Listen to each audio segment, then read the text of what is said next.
Hello everybody and welcome to a update video of what should be the only update video of the midsummer break of the Sunoco Lead Series. So we're going to have about a week to have the drivers and the teams recapitalize, get all the repairs they need, get the extra parts they need to finish out the season, all that stuff. But it also gives the drivers a little bit of a break to calm down, spend time with their families, and just chill for the next week or two. So we are here in the booth to talk about what we've been building up for many races now. Twists.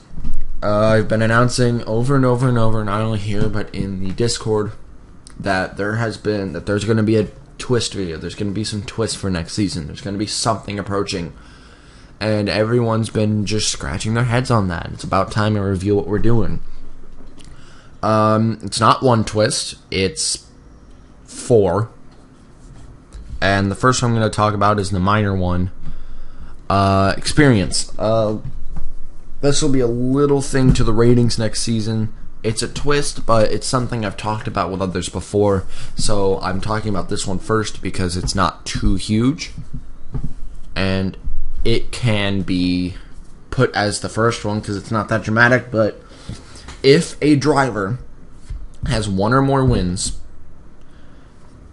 and if it will take their most dominant category, either road course, short track, speedway, or super speedway, whichever one they won at the most, or if they won it both, if it's like they won 2 races and it was at a different track both times, it would depend on either. We're not very sure on that. It would probably go off of which one they dominated more, so which one they led more laps on, or more percentage of laps, I should say, because that would be unfair, because one could be further than the other. But it would depend on what percentage of laps led you have to that race, and whichever one you have more of, it will go to that stat. So after every season, anyone who got a win will go to their most dominant stat. They will get 1 point. This point is permanent. It can never be taken off your record. So no matter how much you try, it can never be taken off your record. So people like Adam Vincent has a win this season, Portland. That would mean that he would get 1 road course point at the end of the season. Permanently. You might be saying, isn't this a little too overpowered to be permanently? Well, the maximum you can get per stat is 10. Once you hit 10, you've maxed out the stat, and there's no point going on, which that would take 10 seasons of getting a win in the same type every time. That would be really difficult. So this isn't overpowered at all. This is actually a little underpowered, but it gives you just a little bit of an edge over the competition for having experience. I want to reward the people who have been here longer, and that's the way you can reward them. Then we got next season. I also mentioned this. It was only minor, but I did mention it. And it has come into view with the stewards that these cars are very beefed up. They're not normal stock cars. They're not stock cars. They definitely are modifieds, but because they're modified, because they're all beefed up, they just can't handle the short track. No matter how much they try to handle the short track, no matter how many short tracks we've tried to go to and test that, it just doesn't work. These cars are too powerful to go on short tracks. So from now on, short tracks will be banned. Meaning, forever, we will never go to a short track again. Meaning the rating system will change. I'll probably put it on screen of how it will change. And you guys should be prepared for that. That's the other one that has been announced, but not exactly. But we're going to be looking at maybe next season we can expand and not have to worry about the short tracks much anymore, because this season I've been scrambling a lot to maybe find a short track to replace Grand Detour. Trust me, I tried 5 or 6 of them and none of them worked. It was tedious. It was sucky. These cars are too powerful. They don't work on short tracks, and that's just the end of it. We're going to have to move on. So we're only going to speedways, super speedways, and road courses from now on. I apologize to anyone this season who put their short track rating up, because that was just done for no reason. Now we get on to the interesting stuff. The two interesting ones. The first one being driver trading will be enabled next season. Obviously, it's what it sounds like. Teams will be able to trade drivers amongst them if they feel that the deal is right. Problem is, each team will only get one trade per season. So, like, for example, right now, if we were to take, let's say, Pinocchio Young from Clubber Haas, and maybe I'd get an offer to trade with William Brock Motorsports, and they're like, alright, this person is performing and we want Young. If we were to trade those, our teams are not allowed to trade for the rest of the season. We have to wait it out. You only have one trade, so you need to use it right. But this trade could mean the difference between constructors win and constructors lose. It could also turn an individual points race around, for the better, for the worse. But that would be completely up to the team. So if you get traded to a worse team, blame your old team owner for that. But yeah, driver trading will be fully available next season, which should be exciting to see where that trading goes. But every team will get one trade and one trade only. So to those team owners out there, prepare yourselves and use it right.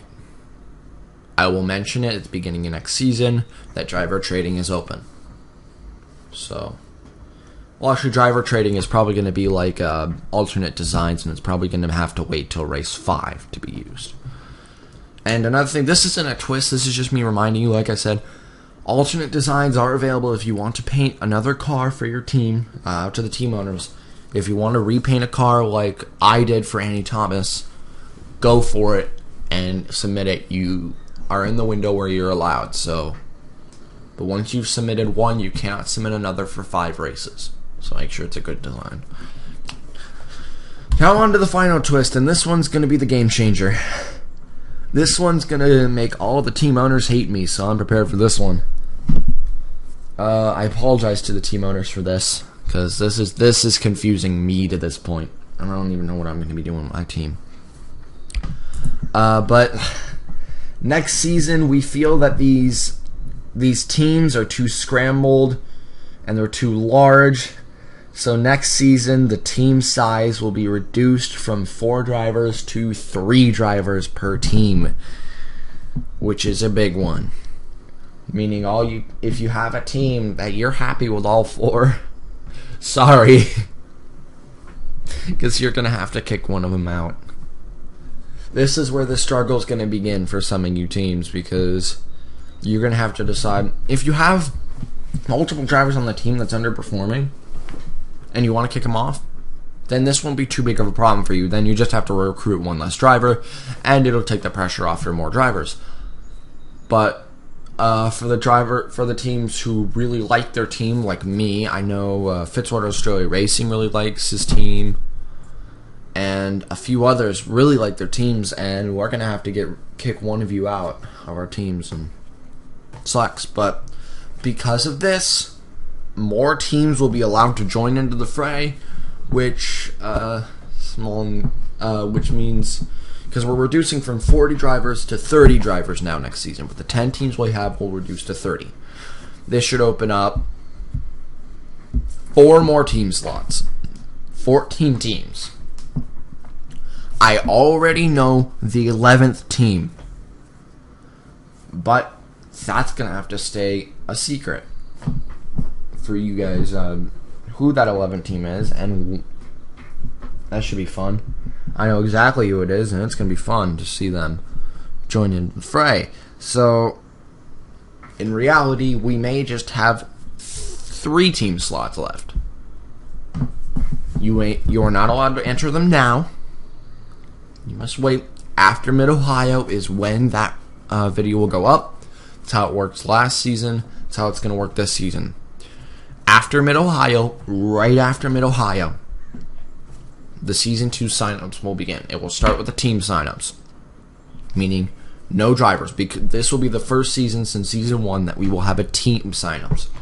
Because now that there's this many open slots left, it's going to be essential to be able to get a team slot and maybe just lead a team to victory. But warning, once again, if you join into the season, you have to start rank D. That's just how it works. So if you want to join in, stay aware that you're starting low in rank D. Rank D has been treating Spark Auto Racing pretty well, but Rank D has not been treating HHR very well, so you have to keep in mind that you can become either Spark Auto Racing or HHR of next season if you were to join into the fray with a new team.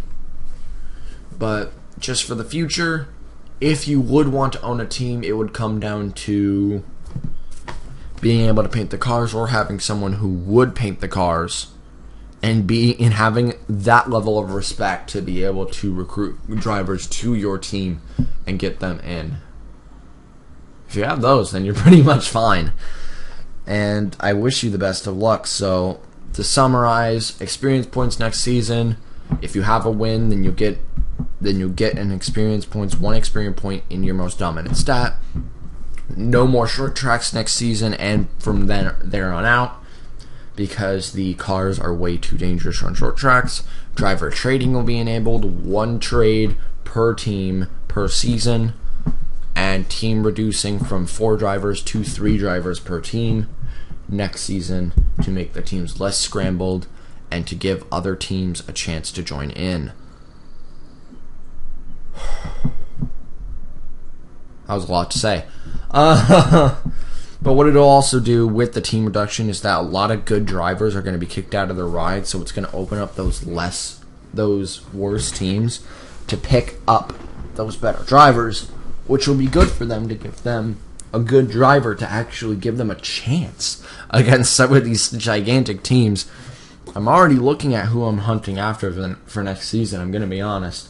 And I do think that you should too. If for the team owners out there, Fitzwater, Brock, Caldwell, Roush, Dodd, obviously me, then it would be Ray Hall, Stu Cole, Benoit, and Trainer. You all need to look at your teams and you all need to examine what you're going to be doing for next season. I highly suggest you start thinking about it early, because if you think about it last minute, you're going to regret it, you're going to rush your decision, and you may end up with a bad team.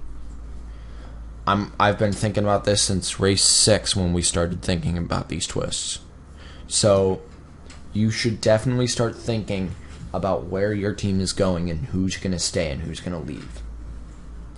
But that decision's up to you. I hope you all enjoy your midsummer break. We may have some interviews in the middle, but for now, we will have nothing for the next day or two. And everyone gets a break, so enjoy your midsummer break, everyone, while it lasts, until we get back to the action.